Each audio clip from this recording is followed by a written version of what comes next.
You guide my steps in the darkest of nights.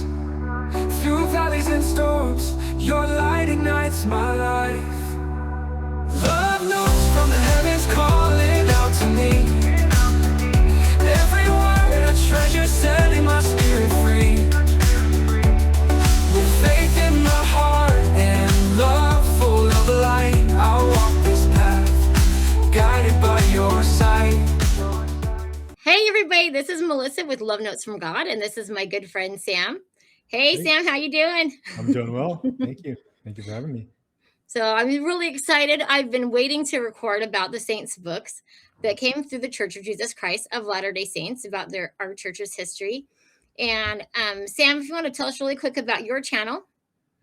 Yeah, so I used to record on Through the Mist. It was a channel I started probably over a year and a half ago now. And I recently, within like the last few months, I've allowed for the ownership to move hands to one of my good friends, LD Scooby, or LDS Scooby, but his username is actually LD and then Scooby. Pretty clever. And we now co-host a channel together, and still kind of the same idea, still apologetics and whatnot. But yeah, I have a good time on that channel. So Fun. Anyway, so I was really excited when I saw you on my friend Jessica's channel, Christ Pearls, Yep. and she was talking to you about your kind of like your faith challenge, struggle, opportunity. And I know for me, reading the Saints books, they came out in 2018, and there's a series of 4, and we are going to be doing a video about each of those books, possibly 2 videos per book, just to keep the length good. But anyways, so for me, reading the Saints books, I have pioneer ancestors, and so that was a big drive for me. I've been to Nauvoo when I was 12, when they didn't have the Nauvoo temple yet, and then I got to go back with our family several years ago with our kids. And so just the church history means a lot to me, and especially Nauvoo. So what was it like for you with your experience of reading the Saints books? How did you come about doing that, and what's your experience been with people's reactions with the Saints as well? Yeah, so I think I got introduced to the Saints books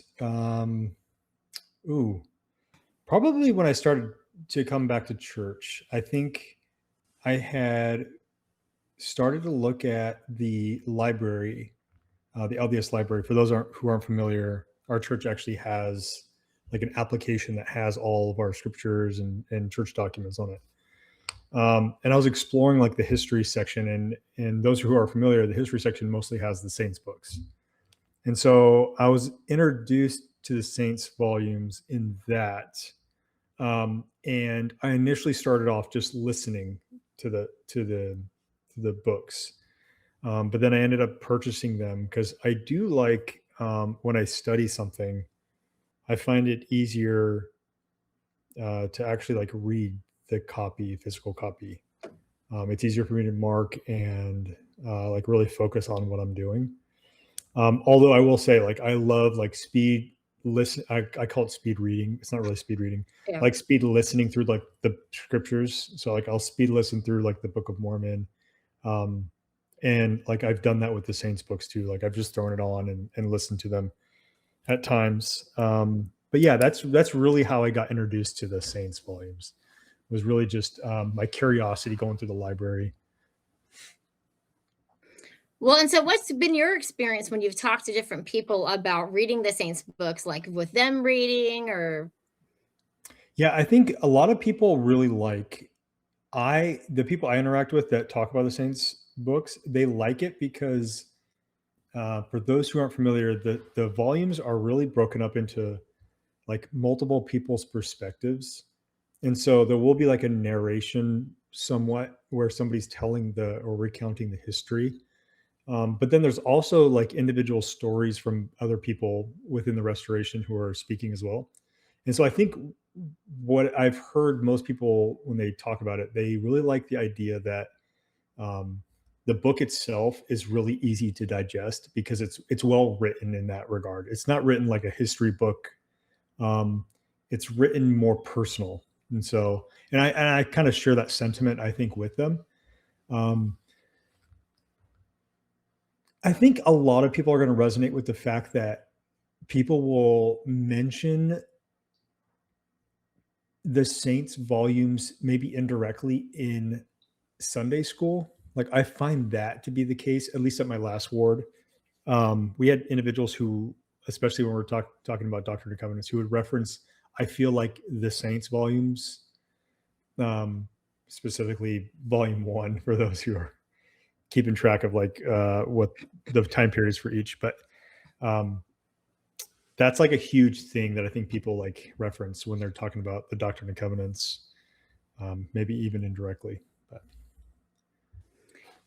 Well, thanks. And anyways, yeah, exactly. There's quite a few stories, and which is not quite what I expected. But so volume 1 covers 1815 to 1846, and there was a fireside, a youth fireside that happened in Nauvoo that I was grateful that I happened to find. And we're going to go ahead and show a clip from that. We're meeting tonight under favorable circumstances at the foot of the Nauvoo Temple. The original temple was built through great tribulation and out of the poverty of the saints. It required significant struggle and sacrifice. Just over this hill is the final resting place of Joseph Smith, his wife Emma, and his brother Hiram. As I join you outside the Nauvoo Temple, I am touched by the fact that our faithful early members had to abandon both the beautiful city and their temple. We chose this location for today's event because Nauvoo and this temple were so pivotal to the history of the church. The temple meant everything to early saints, and the ordinances they received there empowered them to do remarkable things in building the kingdom of God. Earlier this week, the church released in 14 languages a new history book called Saints, the story of the Church of Jesus Christ in the latter days. This narrative history tells the story of ordinary people who became saints through the atonement of Jesus Christ. Though it reads like a novel, the story is not fiction. It is a true story based on the records left behind by the early saints. Volume 1 of Saints begins with the boy Joseph Smith and his family moving to Palmyra, New York, and it ends with the dedication of the Nauvoo Temple, where thousands of saints received their endowments and sealings before crossing the plains to Utah. 3 more books in the Saints series will be published in the coming years, telling the story of the church until the present. Church history can be a significant source of faith, but for some it's been misunderstood or overlooked, and some have been obscured and crowded out by larger concerns of the world. Some people have even purposely misrepresented stories of the past to sow doubt.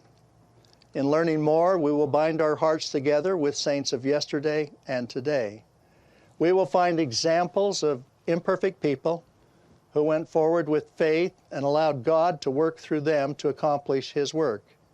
In doing so, we will see better how He can work through imperfect people like you and me. I promise you that studying the history of the church can deepen your faith and desire to live the gospel more fully. So I think it's really important, as this video shows with Elder Cook and showing this at Nauvoo, and that the church is what has put out the Saints books. And I know there's been some discrepancy. I don't think it's been really clear for some people. What I really love at the beginning of the Saints books, and I find it very interesting that he said there will only be 4 of this series, and it's the standard of truth is in it, in the beginning of each book. And to me, that was from the Whitmer letters, when Joseph Smith was asked, what is the purpose of your church and what is the focus of this restored church?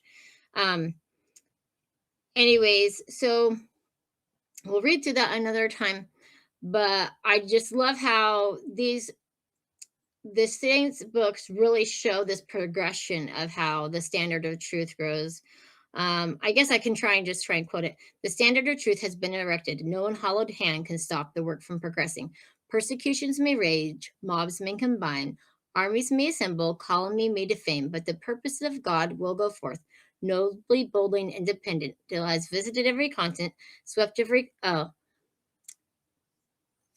climb, and sounded every year. I'm not quite right. Till the purposes of God shall be accomplished, and the great Jehovah shall say, the work is done. Wow, that's So impressive. That's we memorized, impressive. we memorized it in seminary, but Oh, okay, cool. yeah, but to me that was something really powerful to be like, this is the Lord's restored church, and the Lord is going to take care of things, and like God is bigger, and this is what's going to happen, and come hell or high water. So so what I loved right at the very beginning of the book, and so I can't shortchange it. I kind of just have to read what it says because it just caught my attention so much. Okay, so it says in 1815, the Indonesian island of Sumbawa was lush and green with recent rain. Families were preparing for the dry season ahead, as they had every year for generations, cultivating rice paddies in the shadow of a volcano called Tambora. On April 5th, after decades of slumber, the mountain roared awake, coughing up ash and fire. Hundreds of miles away, witnesses heard what sounded like cannon fire. Small eruptions continued for days. Then on the evening of April 10th, the whole mountain exploded. So at this point, I'm like, what am I reading again? I was like, I'm reading about saints, right? Which is funny because it's literally the first story that you read about. Yeah. And I was like, well, that's really exciting. But so it says 3 fiery plumes shot skyward, merging into one massive blast. Liquid fire flowed from the mountainside, enveloping the village at its base. Whirlwinds raged through the region, pulling up trees and sweeping away homes. The chaos continued all that night and into the next. Ash blanketed miles in land and sea, piling 2 feet high in places. Midday felt like midnight. Rough seas heaved over shorelines, spoiling crops and drowning villages.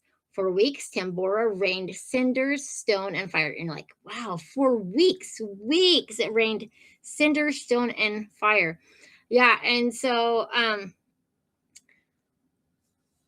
like, yeah, that's pretty epic. What does that have to do with the beginnings with Joseph Smith in America and the saints and their restored gospel? And it says they over the next few months, the blast effects rippled across the globe. Well, there you go. That's how it affected everything. Spectacular sunsets awed people around the world, which is a terrible thing. When there's like fires and things, sometimes you're like, wow, the sunset's beautiful. There's horrible things going on, but it's beautiful. Yeah. Right. But the vibrant colors masked the deadly effects of the volcano's ash as it circled the earth. And so I'm like, wow, just wow. In the coming year, the weather turned unpredictable and devastating. The eruption caused temperatures in India to drop, and cholera killed thousands, destroyed families in fertile Chinese valleys. Summer snowstorms replaced a normally mild climate, and flooding rains destroyed crops. In Europe, food supplies dwindled, leading to starvation and panic. Everywhere, people sought explanations for the suffering and death and the strange weather caused. Prayers and chants from holy men echoed through Hindu temples in India. Chinese poets grappled with questions of pain and loss. France and Britain citizens fell to their knees, fearful of the terrible calamities foretold in the Bible that were upon them. In North America, ministers preached that God was punishing wayward Christians. This feels like right now a little bit, right? The pandemic, maybe. And they sounded warnings to stoke religious feelings across the land. People flocked to churches and revival meetings, anxious to know how they could be saved from the coming destruction. The eruption of Tambora affected weather in North America through the following year. Spring gave way to the snowfall and killing frost, and 1816 passed into memory as a year without a summer. Which you think, like, you can't grow stuff if it's not hot enough.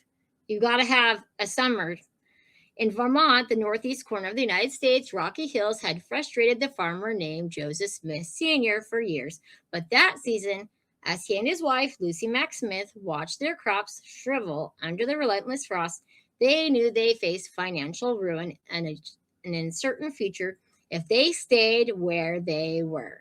So this is what got the Smiths to finally say, enough is enough here. We got to move.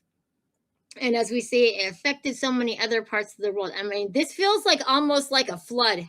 You know, they talk about how the flood was. I'm like, this was like a flood of ash and smoke and fire and yeah. So Yeah. same thoughts, right? Yeah, it's pretty crazy. Like to think that all of that happened. I like how they use the imagery in that beginning portion, because it really does give you a picture of, well, I mean, like all of these people that were like, what is going on? Is this like the end of the world?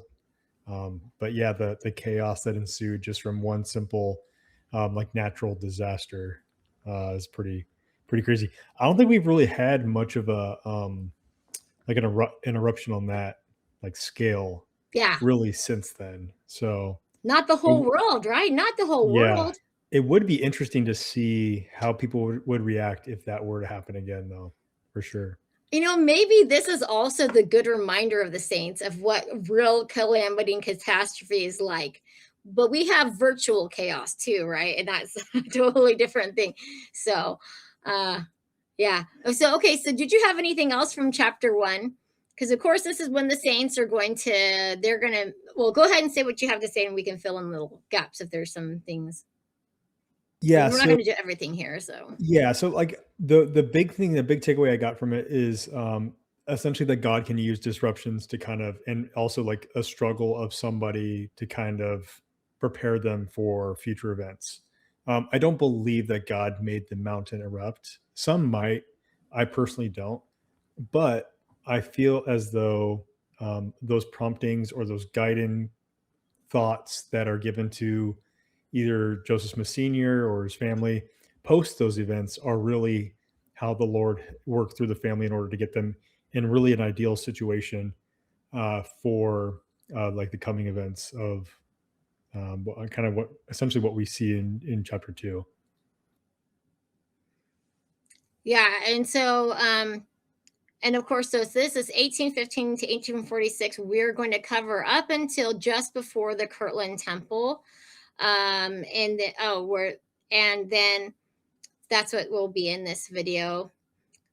So yeah, so Joseph Smith, of course. Okay, why don't you go ahead and talk about the chapter 2, what you've got from chapter 2. Yeah, so a lot of this stuff, okay, before I kind of talk about the chapters, I kind of want to let people know how I kind of read these books, right? There's kind of, the way I look at it, there's kind of 2 ways to read the Saints volumes. You can read it for the history, like for the historicity of the actual accounts that are recorded, and or you can read it for like the guiding principles that can be found within the stories and its application for either yourself or for your direct stewardship. So whether it be your family, let's say I don't have a calling in the ward, that's, my direct stewardship would be to my family, obviously to myself, right? As I receive these revelations from God, or revelations that I might receive on behalf of like the elders quorum, and if you're a female, the Relief Society. And I think people oftentimes kind of overthink their responsibility to the ward itself. I do think that there's some aspect where when you're in Sunday school and you're sharing your thoughts from either Come Follow Me, or if you're in Relief Society sharing your thoughts, I think that the Lord can kind of work through those kind of revelations that He's given you, perhaps for yourself, and others can kind of pick up ideas. So when I read the Saints, I say all that to say, when I read the Saints, I really look for less for the history. I know a lot of people like history. I'm not much of a history buff myself. I try to get as much as I can from the spirit I don't want to say that with like air quotes, because I don't want people to think like, oh, you're like some high and mighty spiritual guy. But I just know how the Spirit speaks to me personally. And oftentimes that's like, I'm reading the saints, or I'm listening to the saints, or I'm listening to the scriptures, and I just get like, I start to think about other things based off of what was said. And that's how, for me personally, that's how I like to receive things. So for chapter 2, and I say all that because chapter 2, the big thing I got from that was, when God gives you light, you may still need courage to stand by what you know. Because in chapter 2, Joseph Smith actually goes and shares his first vision experience with those around him. And he essentially gets persecuted for, I don't want to say persecuted, he gets reviled, he gets ridiculed for his experience. But what I find interesting, and one of my big takeaways from that is, where in the first vision did God tell Joseph Smith to tell other people about his experience? And I might say, like, at least from the Saints volumes, I don't think there's anything in there that says like, hey, go tell everybody that you saw me, or you saw God the Father, and you saw Jesus Christ, and you're going to see a prophet, you're going to receive plates. At no point does God tell him to do that, aside from certain instances. And then he gets chastised for not doing it in those situations. So what I find interesting about this in particular, chapter 2, not to belabor the point, is that when God gives you light, or God gives you information, answers to your questions, it's for you. Like it's deliberately meant for you. And so I would, and I say like the you as in like the wad swath you, like everybody, whoever was receiving it. But I don't know, like, what are your thoughts on that? Like, what do you think? Do you think that Joseph Smith should have been sharing his experience with those around him, at least initially? Well, so as far as how I've studied the Saints books, it's been interesting because I've listened to them. This has been like 3 times now. And I would say the first time was a bit more for history, and to learn some things that, there was just a lot of things I wanted to learn about, the things that happen. And there's just a lot of things that really helped to strengthen my testimony. And to me, it showed the power of the Book of Mormon. Is absolutely the power of another testament of Jesus Christ, and that what some people would be willing to do that a lot of people have absolutely no idea about. That for example, in Africa, I think this is in book 4, where it talks about, in Africa, somebody had gotten a hold of information about the Book of Mormon, and by the time they got there was 5,000 people that were teaching, that were like in 100 congregations. None of them had been baptized. They didn't have the priesthood authority. And so, but the Book of Mormon was so strong, and that pull of that testament of Jesus Christ to hold them, for them to keep teaching and doing what they were able to do because they are longing for it, was just that strong.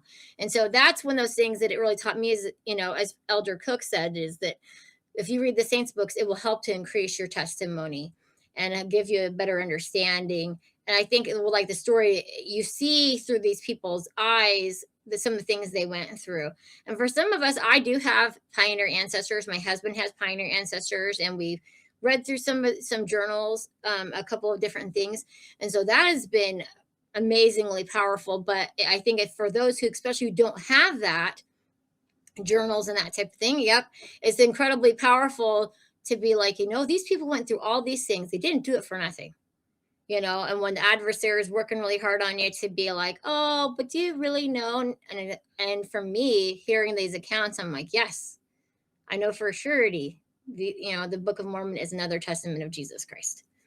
So, but as far as Joseph Smith, I remember his dad. I always remember he was really tired because he'd been up all night seeing the angel 3 different times, and then he's like falls over the fence or something, or he gets through the fence and he just falls, collapses, and an angel appears to him again, like outside, which is different to think about, and it's like, you need to go tell your dad.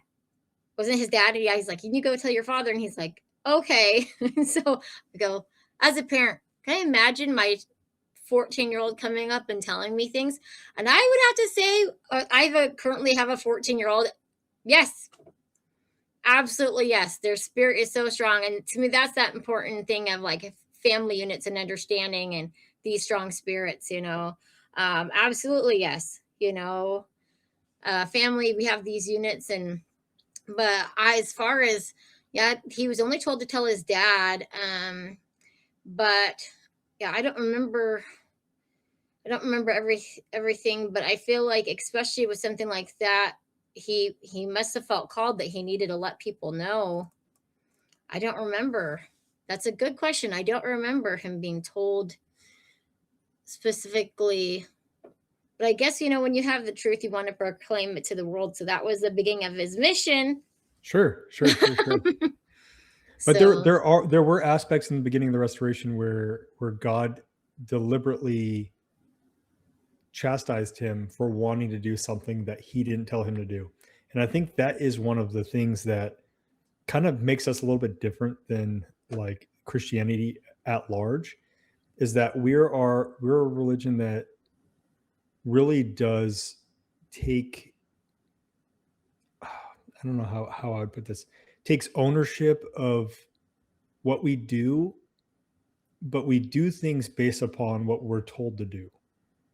And I think if anybody in your audience, or even those who might be just tuning in for just to know what the Saints is about, and they're part of a Christian denomination, they might realize like there's a lot of things that in the Christian tradition they do with the presupposition that they're allowed to do it, whereas we make the direct claim that like through the restoration we have prophets who are called to lead the church, which is a little bit different than like a normal Christian denomination. So yeah, but that's one of the things I found interesting about the beginning part. Another thing that this might be kind of weird for you, or for, I'm just going to mention it.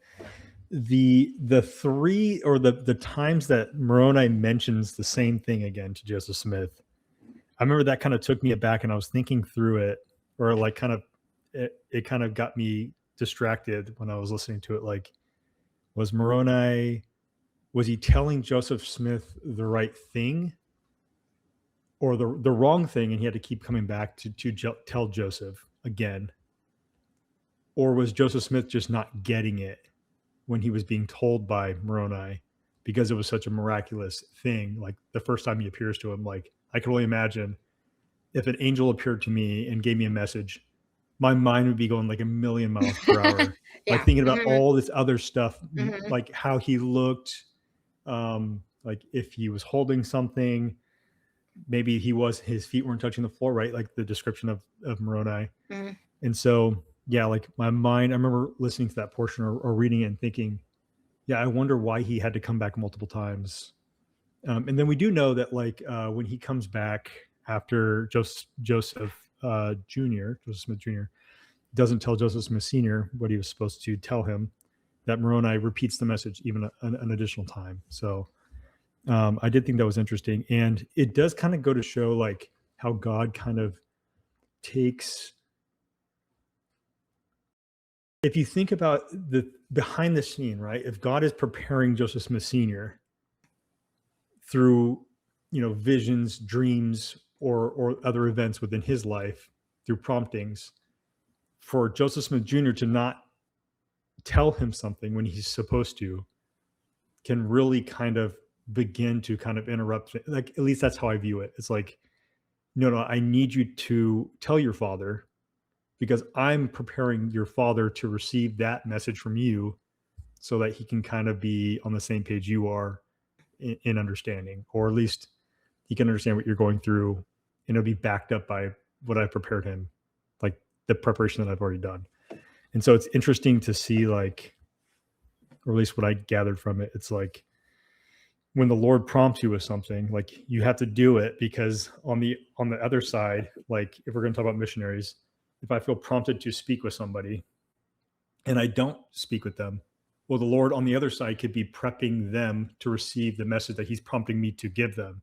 And so by me not doing that, it can kind of not frustrate, but it can kind of delay their spiritual growth. And so that was one of the things. Now, mind you, I'm going to have small stuff like this for pretty much every chapter. Oh yeah, totally fine. But it's not going to be like, oh, and in chapter 3, this is what happened, right? Mhm. Like it's going to be like kind of odd things like that.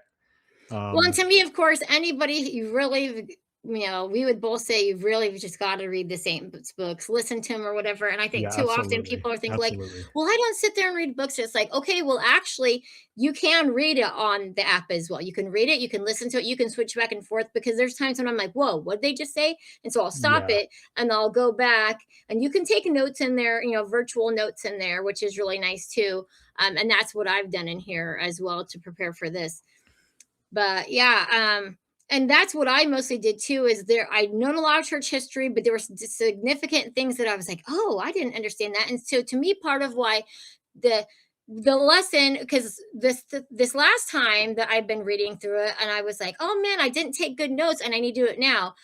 The Lord gives us more opportunities. I had 3 times. Joseph Smith had 3 times. To me, as we live our lives, we should see the scriptures in what we're doing. We should see Jesus Christ, and then we know we're on the right track. And that's like the awesome thing about like getting patriarchal blessings and stuff. That's another thing to gauge what we're doing, how we're doing it, and are we feeling closer to the Savior? Are we putting exclamation points after what the prophet says and the apostles say, instead of like, well, I'm not sure. And that's what I think is great about this with the saints too, is it gives so many, I feel like, answers and even information that you just had no idea was there. So yeah, I love that about it. To me, it just is like Joseph Smith got more chances to like remember. We're gonna get multiple chances to learn things of different seasons in our life. I have things our oldest kid is 25 and the youngest one is 10, and we have 7. And they're all different people and they have similar things and totally different things. And there's things that I have learned when I read it the first time, and then there's things that I was so grateful that I had another chance and needed to do it, because since I hadn't taken notes, I had to listen to it again. And then there was more things that I pulled out, even from what's currently going on in the world in 2026 right now. Right now is June, just getting close to the 4th of July of the 250-year anniversary of America, which is being made to be a huge thing this year. And so I feel like this is just a great time to be celebrating our religious freedoms that happened, that you see through the saints' books, because without the freedoms we have, we could not have the restored gospel here. Your notes of love, they fill the air, reminding me always that you are there. Love notes from the heavens calling out to me.